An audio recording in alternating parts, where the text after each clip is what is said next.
absence de débat bi mais également absence de communication par rapport ak l'organisateur de ces élections parce que le vote est très complexe bu ñu ko waxee moom mooy pour la première fois ñu am mode de scrutin boo xamante ne dafa soppeeku mais débat bi xëy na bu amoon ak les acteurs dinañu mën sax ñoom ci débat bi profiter wax ak askan wi li nga xam ne moom mooy waroon le ministère de l'Intérieur te le ministère de l'Intérieur defu ko jëm ci naka la ñu war a voter. wax naa ko ci plateau je crois l'essentiel dans la semaine mun naa leen en matière vraiment d'organisation d'élections locales le pire ministre de l'Intérieur c'est Félix Antoine Diome du début jusqu'à la fin bu ñu commencé inscription yi ba nit ñi jeexalee il y a une absence totale de communication même formation yi nga xam ne da doon am sax au niveau de la DGE sax finalement dara amu ci et pourtant il y a un budget qui est dégagé pour ça. Dès le départ da nga daan gis au niveau des télévisions dañ daan ay spot sur d'abord comment faire pour s'inscrire sur les listes électorales vote bi nan lay demee surtout que déjà affaire bi changé na parce que am na ci milieu yoo xam ne da ngay voter à 3 reprises te loolu citoyens yu bëri xamuñu ko parce que ci boppam yëf yi dafa soppeeku. Mais le ministre de l'Intérieur c'est vrai que parti politique yi am nañ benn waar boo xam war nañ ko mën jouer mais ministre de l'Intérieur dafa am budget pour ça te loolu je crois que moom cëram la mu édifier woon citoyens yi sur ces nouvelles formes de vote. Mais il a été absent sur toute la ligne donc je crois que en matière vraiment d'organisation des élections locales moom il a été le pire ministre vraiment de l'Intérieur. lu jëm nag léegi ci problème mu débat yi ñu doon wax léegi. Mbacké gis nga il faut que aussi ñu wax li nga xam ne moo am gis nga débat yi. gis nga monologue bi Fatou Abdoulaye wax effectivement loolu moo am c'est pas parce qu'il y a 2 journalistes 3 journalistes yu la seex di wax parce que un monologue mën nga ko toog ba nga xam ne de sorte que ministre bi su ñëwee rek nit ki su ñëwee da nga koy dérouler le tapis rouge wax ma ne sa candidat dañ ko dérouler le tapis rouge mais on sait comment ça fonctionne dans la presse te gis nga élection yii presse bi daf ci jouer rôle boo xam ne ni rôle bu bon presse bi daf ko jouer pas toute la presse mais surtout la presse écrite parce que dañu fi gis ay journaux yoo xam ne chaque jour que j'ai fait une yi ñuy joxe yëpp c'est des unes yoo xam ne ni dañ ko jënd c'est pas compréhensible nga xëy par exemple que 5 journaux titrés ci la même personne avec presque le même contenu ñu xaw ko dulier tuuti presse bi dafa am benn rôle. D'ailleurs gis nañu Corrède mu alerté. oui mais Corrède dafa alerté woon mais ça n'a pas empêché les gens sont allés jusqu'à même ay faux sondages presse bi dañuy inventer de faux sondages. gis nañ ko fi de faux sondages yoo xam presse dañ ko fi def te loolu je crois que franchement amul du éthique du déontologie gis nga candidats yi ñu ci bëri nanguwuñu toog jàkkaarloo ak seen morom candidat lu waral loolu bala wax na ko léegi c'est-à-dire dafa am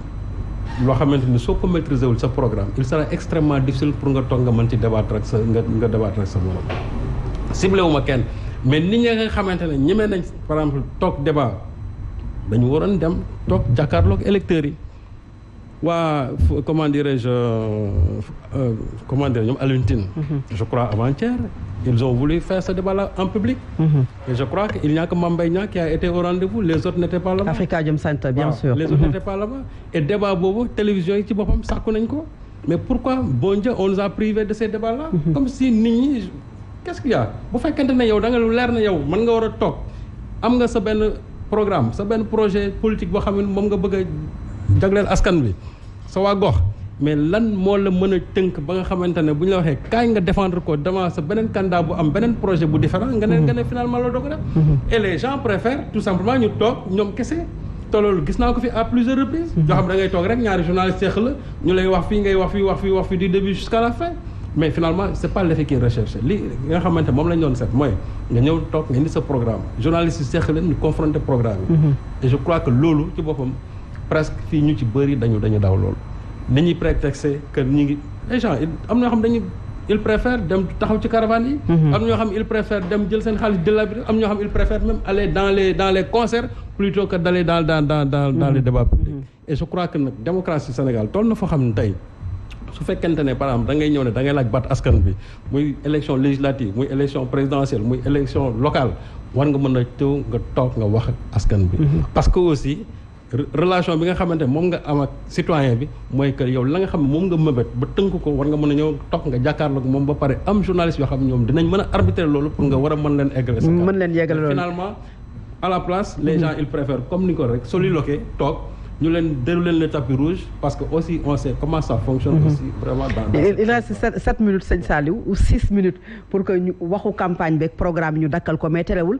actualité bi jëm na ci décentralisation dañu koy wax donc dañuy ñëw ci ñoom ñett ñi may leen ci 6 minutes yi ku ci nekk mën a jox sa morom en 2 minutes ci li nga xam ne moom mooy lan ngeen di proposer bu weesoo violence dinañ ñëw bu weesoo violence yi du ñu mën a ñëw ci yow Amadou parce que li tax mooy du ñu mën a ñëw ci yow parce que dañu am wàllu Sénégal fii sur le plateau peut-être ak décentralisation